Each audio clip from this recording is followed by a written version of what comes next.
Look, there are many surprises to have come from the COVID-induced recession. The boom in asset prices of property and stock markets took off with the recipe of easy and very cheap money. There's also the speed with which business and people adapted to new conditions and how business realised it could actually trust people working from home. The result is that unemployment here and around the world didn't rise anywhere near as much as was initially feared.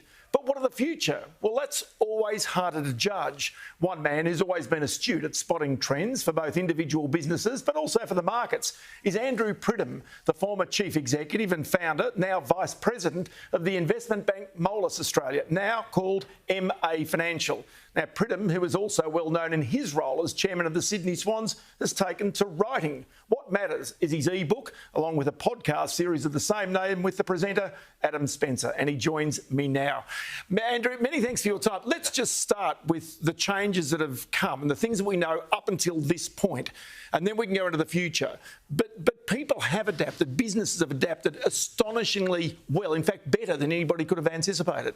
I think so. I mean, I think we all thought that the world was coming to an end and we were going to be in deep crisis. And I think that the one thing that we can all look back on and be certain about, and I think this goes generally in what happens in all cycles throughout time, is that the world moves on. People are very adaptable and we survive, and that's what's occurred. And I think the flood of cheap money is obviously now driving markets to all-time highs.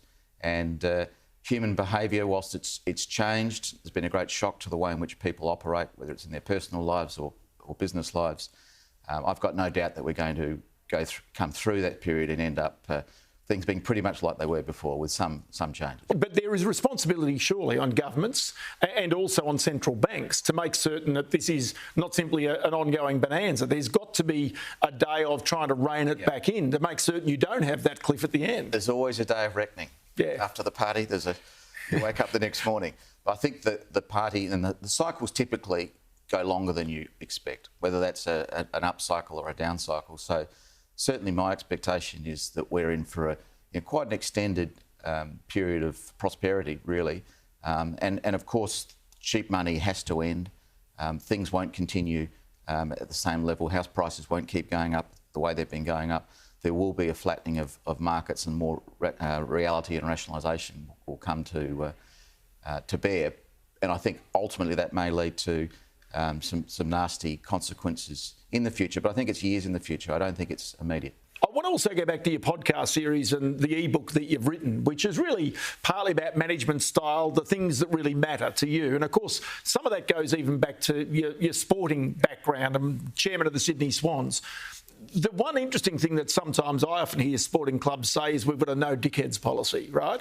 But the parallels between business and sporting clubs, I'm just wondering whether that also is real in the business world, whether you can actually have a no dickheads policy in a business. Well, I have to correct you there, because it's very clear, I make it very, very clear that it's not a no dickheads policy, it's a not too many dickheads policy. Oh, really? It's a minimisation, is it? You get rid of one, another one pops up. So you just have to be aware of that. But look, it is something that is a catchphrase that's associated with the Sydney Swans, for example. And a lot of the things I've learned, I've been on the board of the Sydney Swans for 20 years. And there are many things I've learned through sport that are highly applicable to business, albeit sport and business are completely different. And for a whole lot of reasons. I mean, an example I use, in sport, all our members and supporters care about is winning games and winning premierships. Yes. They don't care what our profit is. That's right. When I turn up to announce our annual loss or profit, there's no one there. Yeah. However, in business, they're not supporting you. They're not fans. They want returns, and they're focused on their wins, their premierships are dividends and profits. Which is why a sporting team should never ever be listed onto the stock market, because the motives are fundamentally different, right? Well, why not?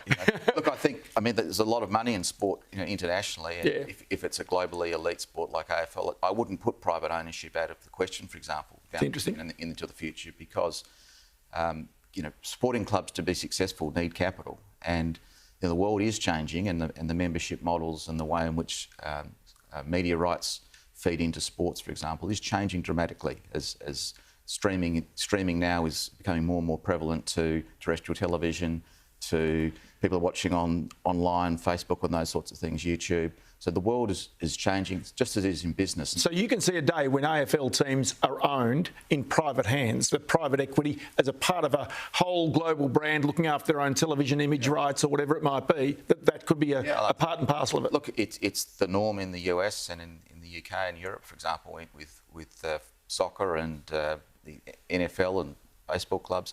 I can see it happening. I don't think it's emerging as something that's going to happen tomorrow, so don't bother with a headline tomorrow.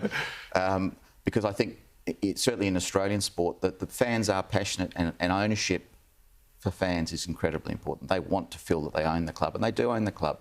And they really vote and do everything with their heart because they love their club. Well, they've actually done that and been successful in keeping clubs at their home base as distinct from going into state, of course. Fans were amazing. During the COVID lockdowns where they couldn't get to games, the actual fanaticism of fans and their support has actually increased. And we're seeing that, and we'll see that this year or next year when we have crowds back to the games. Final question on that. Can a public company ever engender that sort of loyalty that a sporting team can?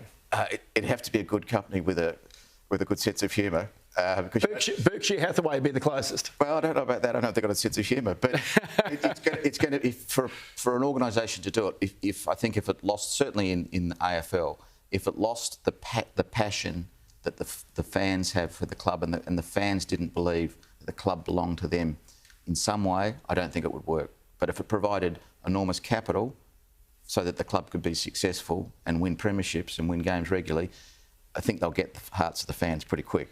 Tell you what, always good. Thank you so much for your time here today, Andrew Pridham. We appreciate it. Pleasure.